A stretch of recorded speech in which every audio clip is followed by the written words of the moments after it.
A professor of philosophy had to deliver a paper in China. He didn't speak any Mandarin, so he had an interpreter.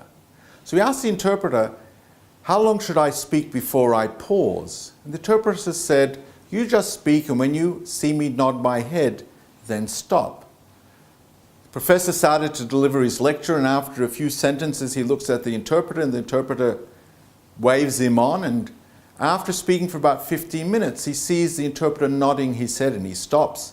The interpreter says 3 or 4 words, and he tells the professor to continue. The professor continues for another 15 minutes.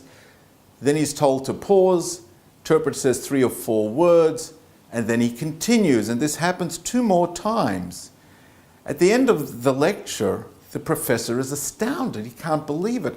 How was this interpreter able to gather all of the information and then share it with the audience in only 3 or 4 words?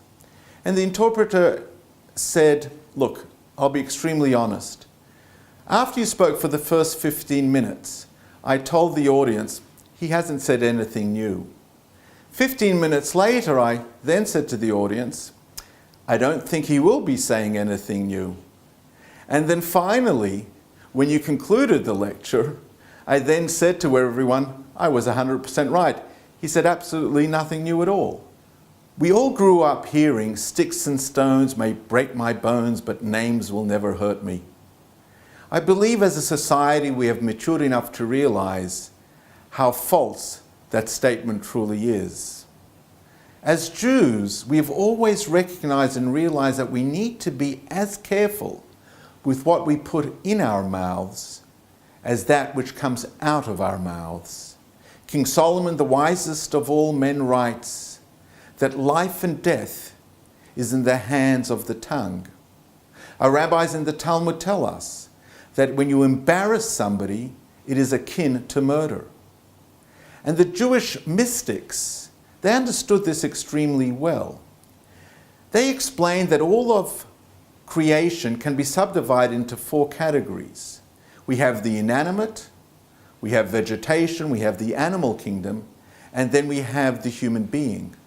What's interesting is that the Hebrew word that we use to describe the human being is not Adam, which means man, but rather medaber, which means speaker. Would it not have made more sense to define the human being in terms of his intellectual ability or his spirituality? But perhaps the mystics are sharing with us a very profound thought, and that is, what we say, when we say it, and how we say it, will very much define our humanity. They used to call it a digital footprint. Now they call it a digital tattoo. They refer to it as being a living entity. I'm referring to the internet. More and more we've come to realize that whatever we post on the internet is permanent, it's everlasting. From a Jewish perspective, to a certain extent we say the same thing is true when we speak about our speech. Once again, we refer to the writings of King Solomon, where King Solomon says that the bird carries our words.